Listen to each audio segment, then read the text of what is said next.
वाढलेलं मतदान हे सत्ता उलथवून टाकणारं असतं असा एक राजकीय संकेत आहे। पण बिहारमध्ये अगदी याच्या उलट झालंय।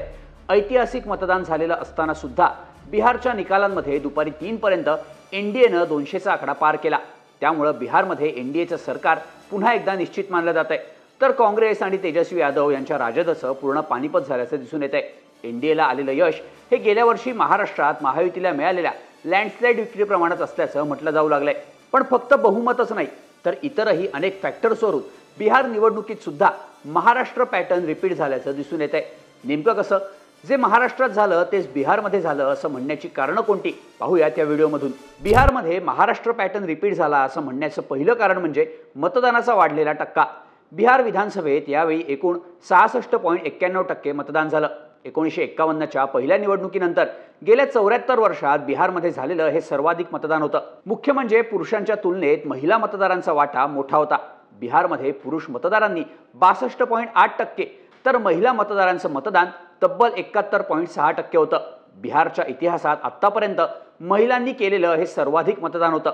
आता याचीच तुलना गेल्या वर्षी झालेल्या महाराष्ट्रातल्या मतदानाशी केली तर 2024च्या विधानसभेत महाराष्ट्रात 66.05% मतदान झालं होतं। त्यात सुद्धा महिला मतदारांची टक्केवारी 65.21% होती। 2019च्या तुलनेत 2024च्या महाराष्ट्र विधानसभेत 57,96,000 जास्त महिला मतदारांनी मतदान केलं। महायुती सरकारनं विधानसभेच्या काही महिने आधी आणलेली मुख्यमंत्री माझी लाडकी बहीण योजना गेम चेंजर ठरली। निवडणुकीच्या आधीच महिलांच्या खात्यात जुलै ते नोव्हेंबर अशा 5 महिन्यांचे 7,500 रुपये जमा झाले। याचाच परिणाम म्हणून वाढलेल्या महिला मतदारांचा हा टक्का महायुतीच्याच पारड्यात झुकल्याचं बोललं गेलं आणि महायुतीला 235 जागांचं प्रचंड बहुमत मिळालं। आता बिहारमध्ये सुद्धा निवडणुकीच्या 2 महिने आधी मुख्यमंत्री महिला रोजगार योजना सुरू झाली। या योजनेनुसार पहिल्या टप्प्यात 75 लाख महिलांच्या खात्यात प्रत्येकी 10,000 रुपये जमा करण्यात आले। पंतप्रधान नरेंद्र मोदींच्या हस्ते सप्टेंबरमध्येच या पहिल्या हप्त्याचं हस्तांतरण करण्यात आलं। 6 ऑक्टोबरला निवडणुका जाहीर होण्याच्या आधीच 3 ऑक्टोबरला बिहार सरकारनं आणखी 25 लाख महिलांच्या खात्यात प्रत्येकी 10,000 रुपये जमा केले। त्यामुळे एकूण लाभार्थी महिलांचा आकडा हा 1 कोटींवर जाऊन पोहोचला। महिलांना रोजगार देऊन त्यांना सक्षम करण्यासाठी ही योजना सुरू केल्याचं सांगण्यात आलं।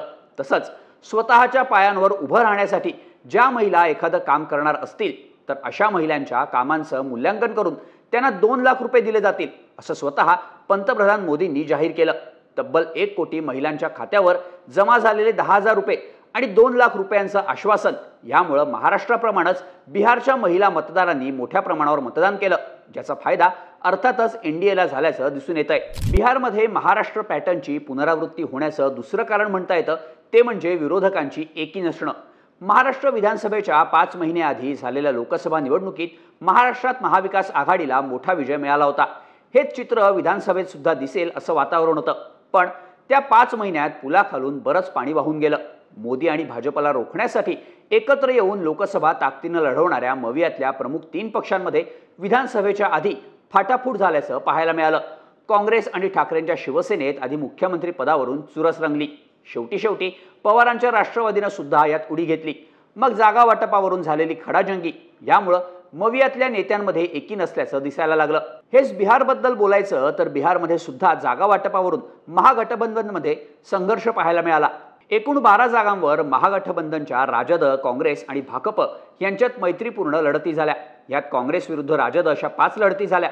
त्यात वैशाली, नरकटियागंज, कहलगाव, सिकंदरा आणि सुलतानगंज या 5ही जागांवर सुरुवातीच्या कालांमध्ये एनडीएच्या उमेदवारांनी लीड घेतलंय। काँग्रेस विरुद्ध भारतीय कम्युनिस्ट पक्ष अशी मैत्रीपूर्ण लढत बचवारा, बिहार शरीफ, राजा पाकर आणि करगहार अशा 4 जागांवर झाली।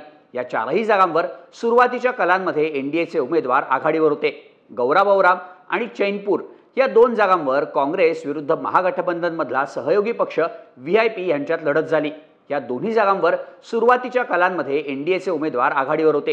त्यामुळे विरोधकांमध्ये कमी झालेल्या एकीचा फायदाच एनडीएला झाल्याचं म्हणता येतं। तिसरा मुद्दा म्हणजे जातीय समीकरणांचा। मराठा आरक्षण आंदोलनाचा लोकसभेत महायुतीला मोठा फटका बसला होता।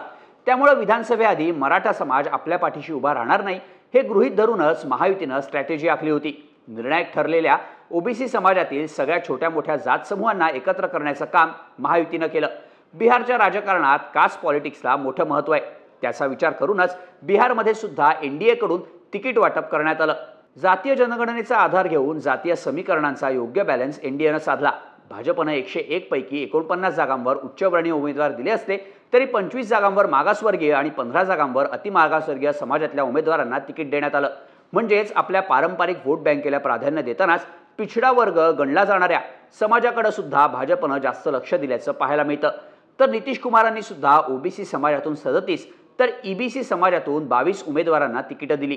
तर त्यांचे सहयोगी पक्ष एलजेपी, हम, राष्ट्रीय लोक मोर्चा यांनी सुद्धा आपल्या पक्षाची हक्काची व्होट बँक सांभाळण्यासाठी योग्य तिकीट वाटप केलं। पण राजदनं फक्त आपल्या पारंपरिक यादव मतदारांवरच जास्त भर दिल्याचं तिकीट वाटपात दिसलं।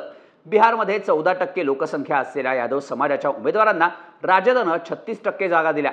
तर कायम पिछडा वर्गाला केंद्रस्थानी ठेवून राजकारण करणाऱ्या काँग्रेसनं यावेळी सवर्ण केंद्रित राजकारण केल्याची टीका झाली। काँग्रेसनं 61 पैकी 19 जागांवर सवर्ण उमेदवार दिले, पण बिहारमध्ये 63% असणाऱ्या ईबीसी आणि ओबीसी वर्गाला काँग्रेसनं फक्त 24% जागा दिल्या। हीच सगळी बिहारमध्ये एनडीएच्या मोठ्या यशाची कारणं सांगितली जातात। आणि हा विजय गेल्या वर्षी महाराष्ट्रात महायुतीला आलेल्या विजयाचीच पुनरावृत्ती असल्याचं म्हटलं जात आहे। तुम्हाला एनडीएच्या बिहार विजयाची कोणती कारणं वाटतात ती कमेंट करा आणि अशाच माहितीपूर्ण व्हिडिओसाठी एचबीटी मराठीच्या यूट्यूब चॅनलला सबस्क्राईब करायला विसरू नका।